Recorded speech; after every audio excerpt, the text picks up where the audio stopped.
Halo, selamat pagi para finalis Duta Bahasa Pelajar Provinsi Nusa Tenggara Timur. Apa kabar semuanya? Assalamualaikum warahmatullahi wabarakatuh. Salve, Shalom, Om Swastiastu, Namo Buddhaya, salam kebajikan. Apa kabar semuanya? Kak Christine harap hari ini kalian tetap semangat mengikuti materi. Kak Christine akan menyampaikan materi kita yang terakhir dari Kak Christine, khususnya terkait dengan kalimat bahasa Indonesia. Untuk itu Kak Christine mohon adik-adik jangan lupa mengisi daftar hadir dan juga memegang materi yang sudah Kak Christine bagikan. Baik, adik-adik siap? Kak Christine akan mulai. Simak baik-baik penjelasan Kak Christine berikut. Baik, adik-adikku yang terkasih, setelah Kak Christine memberikan materi tentang bentuk dan pilihan kata, hari ini Kak Christine akan melanjutkan dengan materi yang sedikit berat terkait dengan kalimat dalam bahasa Indonesia. Nah, sebagai pengantar dari Kak Christine, bahasa Indonesia, khususnya setiap bahasa di dunia, memiliki satuan terkecil yang biasa disebut dengan kata. Sedangkan satuan yang terbesar biasa disebut dengan kalimat. Kata merupakan satuan bahasa yang dapat berdiri sendiri. Jadi, bagaimana kita dapat merangkai sebuah kata itu menjadi sebuah kalimat yang baik dan benar sesuai dengan kaidah bahasa Indonesia. Nah, struktur inti dalam bahasa Indonesia, kalau kita lihat dengan dari bahasa lisan, bahasa yang kita sebut, biasanya kadang-kadang hanya terdiri atas subjek atau predikat saja. Contohnya, kalau kalian memanggil seseorang, ya, sini, atau mari, hai kamu. Nah, jadi suatu kalimat kalau lisan itu biasanya subjek atau predikatnya dihilangkan, dan kadang-kadang bahasa lisan bisa dibantu dengan gerak tubuh. Nah, untuk membantu memahami struktur kalimat yang hilang. Sedangkan untuk bahasa tulis, nah adik-adik perlu perhatikan struktur bahasa tulis yang paling sederhana sekali terdiri atas subjek dan predikat. Nah, dari subjek dan predikat ini kalian bisa mengembangkan, bisa ditambahkan lagi dengan objek, bisa ditambahkan lagi dengan pelengkap, bisa ditambahkan lagi dengan keterangan, atau bisa kalian tambahkan dengan subjek pelengkap atau objek keterangan. Nah, kalian bisa buka halaman 1. Di situ ada beberapa contoh yang Kak Christine berikan sesuai dengan struktur yang sudah ada dalam bahasa Indonesia. Contoh pertama, obat ini sangat mujarab. Jadi, struktur kalimatnya yang paling sederhana yaitu subjek dan predikat. Contoh kedua, ia sedang memprogram komputer. Contoh ketiga, Soekarno dikenal sebagai sang fajar. Contoh keempat, Markus membelikan pacarnya ponsel baru. Contoh kelima, perempuan itu melaporkan atasannya kepada pejabat di Jakarta. Sedangkan contoh keenam, rumah neneknya menghadap ke selatan. Nah, adik-adik dapat melihat contoh-contoh keenam contoh tersebut masing-masing memiliki struktur yang berbeda-beda. Nah, struktur tersebut bisa kalian perluas lagi dengan menambahkan yang lain. Oke, selanjutnya Kak Christine akan memberikan penjelasan tentang masing-masing inti yang mendukung sebuah kalimat. Kita mulai dengan subjek. Baik, selanjutnya ciri subjek. Subjek biasanya berupa kata benda atau kelompok kata benda. Kelompok kata benda yang Kak Christine maksudkan di sini biasa kalian kenal dengan frasa. Biasanya subjek terletak di awal kalimat. Dan subjek tidak boleh didahului oleh kata depan atau preposisi. Kalian bisa lihat contoh pada halaman 2 yang Kak Christine berikan, yang bercetak miring. Malaka, gunung Lowotobi, merokok, gagah dan tampan, pendek dan kurus. Yang bercetak tebal itu merupakan subjek. Jadi tidak selamanya sebuah subjek dalam kalimat bahasa Indonesia hanya menunjukkan benda atau orang yang selama ini kalian kenal. Baik, selanjutnya adalah predikat. Ciri predikat dapat berupa kata kerja atau kelompok kata kerja, kata sifat atau kelompok kata sifat, atau kata benda atau kelompok kata benda. Nah, subjek ini biasanya menjadi inti kalimat. Biasanya terletak setelah subjek di sebelah kanan subjek. Bisa kalian lihat pada contoh yang Kak Christine berikan. Ada 3 contoh. Mengerjakan, sedang mengerjakan, rajin, sangat rajin, dokter dan dokter gigi. Nah, yang bercetak tebal pada halaman 2 itu merupakan ciri-ciri dari predikat. Yang bercetak miring itu adalah predikat. Bagaimana dengan objek? Nah, mungkin adik-adik sudah paham benar. Ciri objek biasanya berupa kata benda atau kelompok kata benda. Biasanya terletak di sebelah kanan predikat yang berupa kata kerja transitif. Kata kerja transitif berarti kata kerja yang memerlukan objek. Tidak dapat didahului kata depan. Wajib hadir dalam kalimat. Dan ciri yang terakhir dapat dikedepankan menjadi subjek dalam kalimat pasif. Contoh dapat kalian lihat di situ. Jaksa menghadirkan saksi. Saksi sebagai objek. Bisa dikedepankan menjadi subjek dalam kalimat pasif. Contohnya seperti apa? Saksi dihadirkan oleh jaksa. Nah, contoh lain. Contoh ketiga dapat kalian simak. Anton mengatakan bahwa semua pengakuan yang dibuatnya dilakukan karena tekanan aparat. Yang bercetak tebal mulai dari bahwa semua pengakuan yang dibuatnya dilakukan karena tekanan aparat. Itu merupakan objek.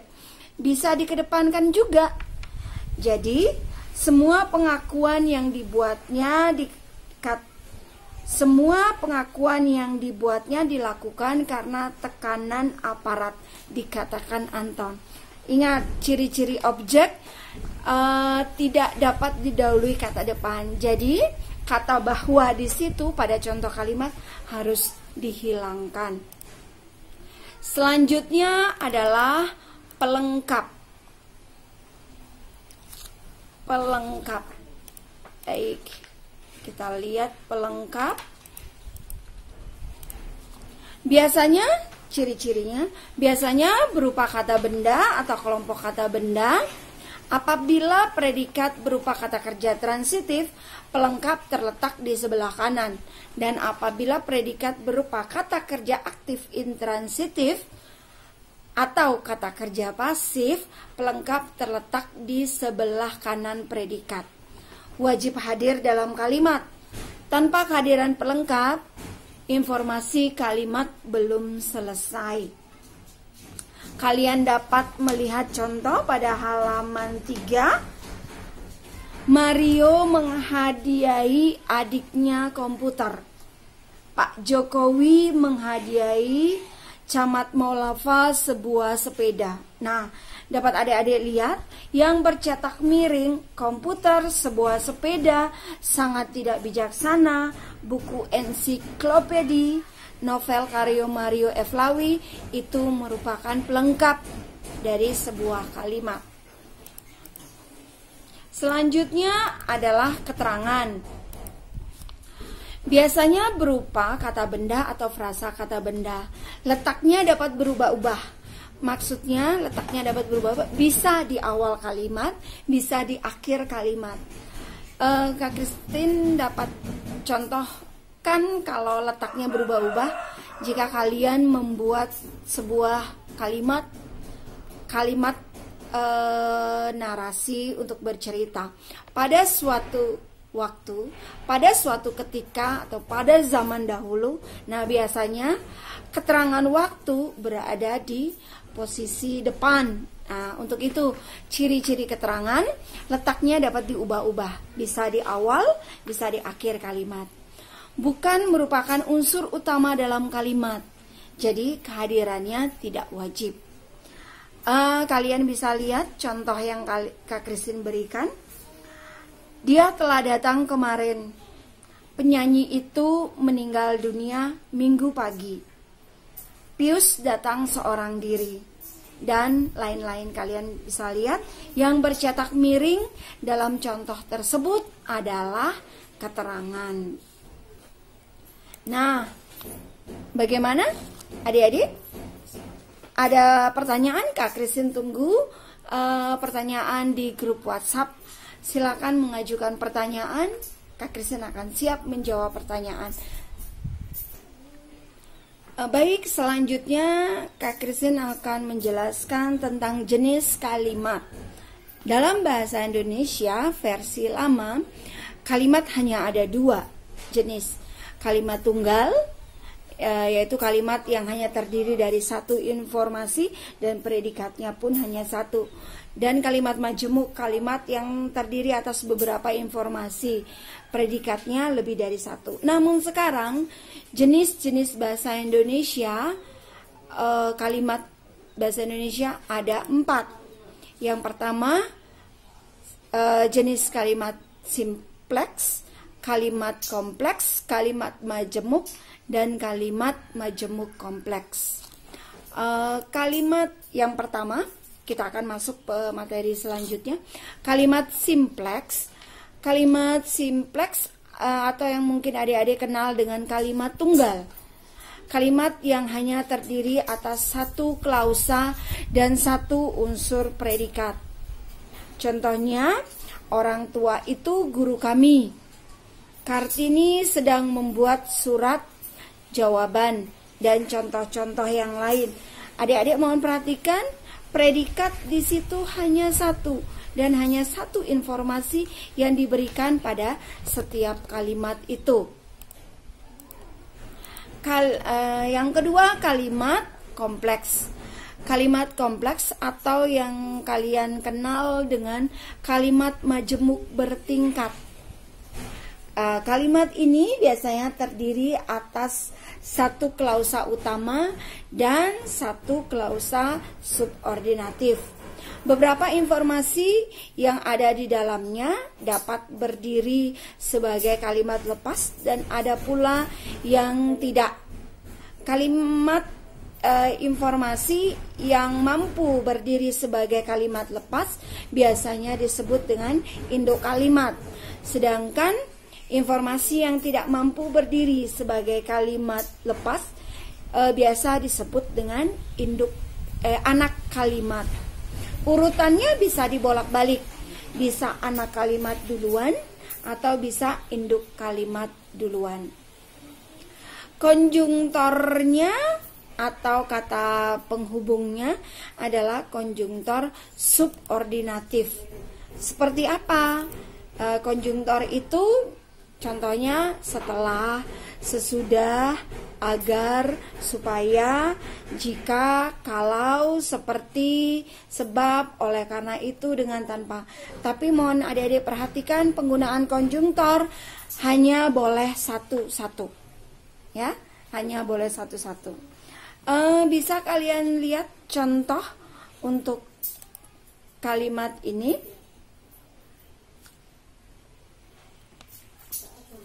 Kalian bisa lihat contohnya ada di halaman 3. Baik, selanjutnya adalah kalimat majemuk.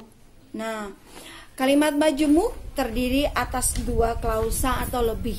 Predikatnya pun lebih dari 1. Unsur-unsur yang terdapat di dalam kalimat majemuk lebih dari 1. Informasi yang terdapat dalam kalimat ini pun terdiri atas 2 informasi atau lebih. Nah, konjungtor yang kalian dapat gunakan, konjungtor atau penghubung kalimatnya adalah konjungtor koordinatif. Contohnya dan, atau, tetapi, serta, lalu, kemudian, sedangkan. Nah, kalian bisa perhatikan contoh yang Kak Christine berikan di situ. Peserta dilarang makan dan minum serta dilarang bergurau. Adikku bekerja di Bali, sedangkan kakakku bekerja di Banjarmasin. Nah, adik-adik lihat, lebih dari 1 informasi yang diberikan pada kalimat majemuk. Selanjutnya adalah kalimat majemuk kompleks. Terdiri atas 3 atau lebih klausa. 2 diantaranya adalah kalimat majemuk yang merupakan klausa utama. Klausa lain merupakan klausa subordinatif yang berfungsi sebagai pemerluas fungsi dalam klausa utama. Kekompleksannya ditandai dengan perluasan salah satu unsur atau fungsi dalam kalimat. Nah, contoh yang kalian bisa lihat agak panjang. Ayah sedang melukis dan adik sedang belajar ketika kebakaran itu terjadi. Ada 3 informasi di situ. Ayah sedang melukis, adik sedang belajar, dan kebakaran terjadi. Jadi kalimat majemuk kompleks lebih dari beberapa informasi. Baik, adik-adik masih bingung? Ya, kalau kita belajar kalimat, mohon maaf agak sedikit susah gampang. Jadi adik perlu membaca ulang. Dan memang kalau masih ada beberapa pertanyaan, silahkan ajukan pertanyaan. Kak Christine menunggu. Kak Christine akan menyampaikan terkait dengan kalimat efektif bahasa Indonesia. Sebagai seorang duta bahasa, tentunya sangat-sangat penting bagi kalian untuk mengetahui penggunaan kalimat efektif di dalam kehidupan sehari-hari, khususnya dalam proses pembuatan krida. Tentu kalian sudah paham kalimat efektif itu apa. Kalimat efektif adalah kalimat yang mampu membuat isi dan maksud yang disampaikan oleh pembicara atau penulis tergambar lengkap di dalam pikiran si pendengar atau pembaca. Maksudnya pesan yang diterima oleh pembaca sama dengan yang dimaksudkan oleh penulis, atau pesan yang didengar oleh pendengar sama dengan yang disampaikan oleh pembicara. Nah, di dalam kalimat efektif bahasa Indonesia ada syarat yang menjadi ketentuan. Yang pertama, kaidah harus benar, baik dari bentuk yang kemarin Kak Kesi sudah jelaskan, dan struktur kalimatnya. Bagaimana menempatkan subjek, predikat. Jangan sampai dalam sebuah kalimat tidak ada subjek atau predikat. Yang kedua, makna harus tepat. Jadi tidak menimbulkan ketaksaan atau keambiguan. Jadi kalian benar-benar tepat memilih kata. Dan kalimat-kalimat yang dipilih pun merupakan bentuk-bentuk yang terbaik. Jadi strukturnya jelas, maknanya baik, dan semuanya dapat ditangkap dengan baik pula. Selanjutnya, ciri kalimat efektif. Ada 5 ciri kalimat efektif yang harus kalian pahami. Yang pertama yaitu kelugasan, yang kedua ketepatan, yang ketiga kejelasan, yang keempat kehematan, dan yang kelima kesejajaran. Kak Christine akan bahas satu-satu. Silakan buka materinya. Yang dimaksudkan dengan kelugasan dalam kalimat efektif mengisyaratkan bahwa informasi yang akan disampaikan itu adalah hal-hal yang pokok-pokok saja. Tidak perlu berbunga-bunga, yang penting-penting saja. Disampaikan pun secara sederhana. Contohnya kalian bisa lihat. Yang kedua yaitu ketepatan. Yang dimaksudkan dengan ketepatan adalah kalimat efektif mengisyaratkan bahwa informasi yang akan disampaikan dalam kalimat itu harus kena benar, sesuai dengan sasaran, sehingga dibutuhkan ketelitian. Kalimat yang tepat tidak akan menimbulkan kemubaziran. Jadi kalimat itu tidak menimbulkan keambiguan, maknanya tidak lebih dari satu, maknanya tidak kabur, dan bahkan tidak ragu. Yang ketiga yaitu kejelasan. Yang dimaksudkan dengan kejelasan adalah kalimat mengisyaratkan bahwa kalimat itu harus jelas strukturnya, lengkap unsur-unsur pendukung suatu kalimat, struktur subjek, predikat, objek, pelengkap, keterangan harus lengkap. Jadi tidak menimbulkan keambiguan, maknanya pun jelas. Contoh bisa kalian lihat. Selanjutnya keempat, kehematan.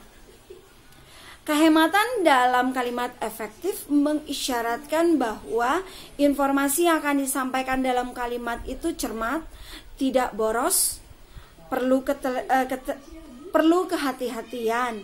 Untuk itu hindari kalimat-kalimat atau bentuk-bentuk bersinonim. Kemarin Kak Christine sudah berikan materinya pada bentuk kalimat. Jadi bisa dihemat sedikit. Kalimat-kalimat bersinonim bisa kalian ganti dengan bentuk-bentuk yang terbaik. Dan yang terakhir yaitu kesejajaran. Yang dimaksudkan dengan kesejajaran dalam kalimat efektif mengisyaratkan bahwa bentuk dan struktur yang digunakan dalam kalimat efektif harus paralel, harus sama dan sederajat. Maksudnya di sini terkait dengan penggunaan imbuhan. Jika kalian menggunakan imbuhan me, harus sejajar dengan me. Jadi kalian menggunakan imbuhan di, harus sejajar dengan imbuhan di. Nah, kalian bisa lihat pada contoh buku dibuat oleh Badan Bahasa dan diterbitkan oleh Gramedia. Sama-sama menggunakan imbuhan di, dibuat dan diterbitkan. Kalimat berikutnya, Badan Bahasa yang membuat buku itu dan Gramedia yang menerbitkannya. Di situ sama pun menggunakan imbuhan me dan me. Nah, adik-adik, bagaimana? Cukup jelas penjelasan dari Kak Christine? Atau masih ada yang bingung? Silakan mengajukan pertanyaan di grup WhatsApp. Kak Christine akan tunggu. Nah, kenapa kalimat itu dibilang tidak efektif? Karena kadang-kadang penggunaan imbuhan terlalu berlebihan. Kenapa? Di dalam membuat kalimat penggunaan imbuhan yang berlebihan itu bagaimana? Kalian menggunakan dua penghubung. Contoh jika maka, kalau maka, bila maka. Jadi perlu satu-satu saja menggunakan. Jika kamu tidak belajar, kamu tidak naik kelas. Kamu tidak belajar, maka kamu tidak naik kelas. Satu-satu penggunaan imbuhan itu. Selain itu juga yang membuat tidak efektif sebuah kalimat itu yaitu kalimat diawali dengan kata kerja. Nah, dalam bahasa Indonesia dilarang membuat kalimat yang diawali dengan kata kerja. itu merupakan pengaruh bentuk partisipial bahasa Inggris. Jadi kalimat diawali dengan berbicara tentang perubahan iklim, berbicara tentang pandemi COVID-19. Nah, kalimat efektif dilarang menggunakan atau dilarang diawali dengan kata kerja. Adik-adik, demikian penjelasan dari Kak Christine. Jika ada hal-hal yang ingin ditanyakan, silakan. Kak Christine menunggu pertanyaan di grup WhatsApp. Kak Christine akan menjawab senyampang Kak Christine bisa. Baik, terima kasih. Shalom, salve. Sampai ketemu lagi adik-adik. Tetap semangat, kita di rumah saja.